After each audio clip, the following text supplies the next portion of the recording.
This is Adolf Hitler by Eileen Hayes. Chapter 5 Bloodless Quest.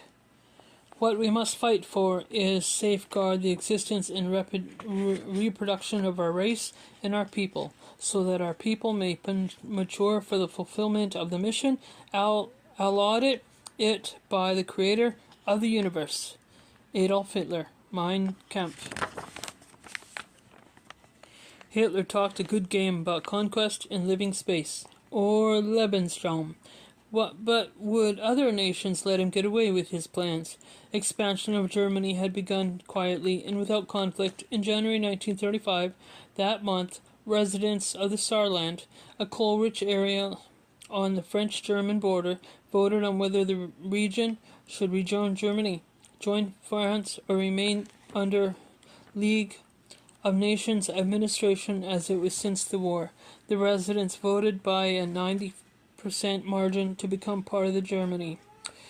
Hitler declared another pfeffer of the Treaty of Versailles broken. He then made a move that he later called the most daring of his career. Germany's industrial Rhineland area, also along the French border, had been militarized under the Treaty of Versailles, sending German troops that would be a slap in the face of the Allies, especially France. On March 7, 1936, Hitler did just that. Had the French resisted, Hitler later admitted the German troops would have had to flee in humiliation. The French issued a protest, along with the British, but they did not fight. Instead, the Allied powers clung to the belief that war would be avoided if only they could appease Hitler. Meanwhile, civil war broke out in Spain in July 1936. Hitler and Italian dictator Benito Mussolini jumped in to support the rebellion of Francisco Franco. Here was the perfect combat training ground for German officers and pilots, and a chance to test the weapons and planes Germany was building. The last thing Hitler wanted was to help end the Spanish Civil War. Rather, he wanted to drag out the fighting to draw attention away from Germany's rush to rearm. In 1936 to 1937, Hitler was developing his own system of alliances in anticipation of war. With Mussolini, he formed a pact hostile to the British and the Communists. That alliance, the Rome-Berlin Axis, was formalized in September 1937. Germany and Japan signed an agreement of anti-communist cooperation called the Anti-Comintern Pact. On November 25, 1936, secret clauses provided that neither would help the Soviet Union if it attacked the other. Italy joined the pact in November 1937. Hitler made no secret of his intentions among his military chiefs. In a meeting on November 5, 1937, he told them that the German racial community of 85 million needed more living space, and that he planned to get it by 1945, by force. Austria and Czechoslovakia, Germany's neighbors to the south and southeast, would have to be conquered so they could not threaten Germany and so that they could supply food for Germans. The British and the French might fight the Germans over these moves, but that was risk Hitler was willing to take. When two German generals spoke up against this lunacy, Himmler and Göring cooked up scandals about them, involving prostitution, lewd photographs, and homosexuality. Within 3 months, the dissenters were out of their jobs. Furthermore, Hitler took over as head of the army and kicked out 60 other troublesome generals, as well as some government officials he considered unreliable. Now Hitler was free to take on another gamble. Making Austria part of his greater German Reich, there was not a new idea. Many Austrians, especially Austrian Nazis, wanted union with Germany. The Allies opposed such a union, but would they fight to stop it? Hitler was ready to bet they would not. Austrian Chancellor Kurt von Schuschnigg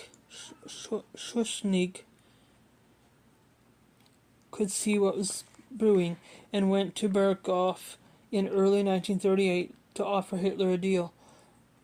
Schuschnigg hoped to fend off German incursions by offering Austrian Nazis a share of power.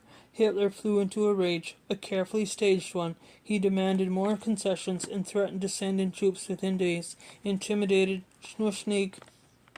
I'm sorry if it looks like that. Sorry if I mispronounced that word. Schnuschnig waffled for several weeks and finally resigned in the face of the Nazi threat. Anschluss. On the morning of March 12, 1938, after Mussolini had agreed not to interfere, German troops streamed into Austria. That afternoon, Hitler himself went to his native land. Cheering crowds greeted him everywhere. The Führer was touched. The next day, the Anschluss, or annexation, was proclaimed. Austria is a province of the German Reich.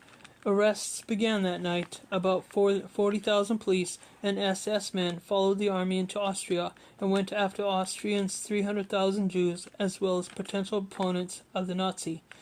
Despite the violence, people were on both sides of the border were enthusiastic about the annexation, and Hitler's popularity in Germany soared. British Prime Minister Neville Chamberlain accepted the Anschluss, declaring that it would not have been worth a war to try to stop it. The French, likewise, did nothing to interfere with Hitler's move. The gamble had paid off. The Allies were not willing to fight. Anyone who looked at a map of Europe could see what the Anschluss meant to Czechoslovakia. The nation now had German forces across its borders on three sides. The fears of Czechoslovakia would soon be justified.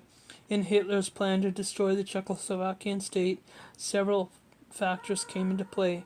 The democratic nation had been created by the World War II peace settlements that Hitler despised. Much of the population belonged to an ethnic group called Slavs. Hitler had long ago decided that Slav people were subhumans, but those people who held in such contempt had built a formidable system of Fournier defenses and arms industry that Hitler wanted to put to work for Germany. In addition, there were more than 3 million people of German descent, known as ethnic Germans, living in the Sudeten region of Czechoslovakia. This German minority gave Hitler the excuse he sought. Within weeks of the Anschluss, the Czech crisis, which would drag on for a year, began. Hitler sent instructions to Nazi supporters in the Sudetenland to present impossible demands to the Czech government. Meanwhile, Hitler threw up a smokescreen, raving that Sudeten Germans were suffering miserable treatment. In May 1938, he told his military leaders that he would smash Czechoslovakia by October 1st. The British and the French, anxious to avoid war, tried to calm Hitler by pressuring Czechoslovakia to meet the Germans' demands. German civilians, too, wanted to avoid war, so did the generals and soldiers. In September, Czech President Edvard Beneš offered to concede everything the Germans wanted, but Hitler stepped up his demands. Now he wanted Czechoslovakia to let the Sudeten Germans decide for themselves whether to make the region part of Germany. Once again, the British and the French pressured Czechoslovakia, and the Czechs agreed. But when Chamberlain brought this news to Hitler on September 22nd, the Führer declared that it was too late. He was going to send troops in anyway. After a fury of sword rattling on all sides, Hitler agreed to meet with the leaders of Britain, France, and Italy to work out the agreement. The victim, Czechoslovakia, was not invited. What came of the conference in Munich on September 29, 1938, was the disgraceful Munich Agreement, in which 11,000 square miles, 28,490 square kilometers of Czechoslovakia was handed to Hitler, and German troops marched in on October 1st. After all, within the course of 6 months, what was left of Czechoslovakia was further carved up. Part of it was swept into Germany's Lebensraum, marking Hitler's first move into territory where the population was not primarily German. Part went to Hungary, which had joined the Axis, and part was left as the puppet state of Slovakia. By mid-March 1939, the nation of Czechoslovakia had ceased to exist. Its demise was followed by the protests Hitler had come to expect from the British and the French. Kristallnacht. Another event in Germany shook the world in the autumn of 1938. The Gestapo had rounded up tens of thousands of Jews of Polish descent and dumped them across the Polish border.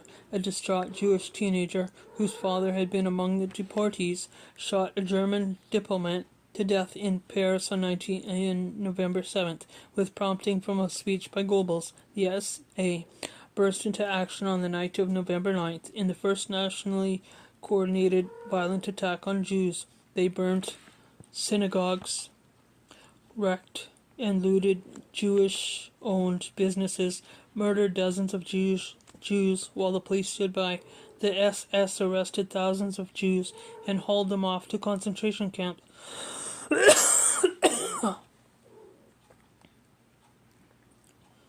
The burst of terror became known as Kristallnacht, the night of broken glass, because of all the windows left in shards in the streets.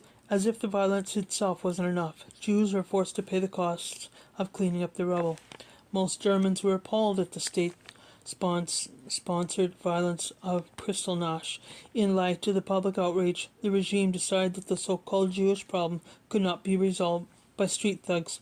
The matter would have to be handled more quietly. Jews would have to be pushed out of German economic life, and then driven out of Germany. The expulsion and eventually the extermination of the Jews fell into the hands of the bureaucrats. It was a turning point in Nazi policy.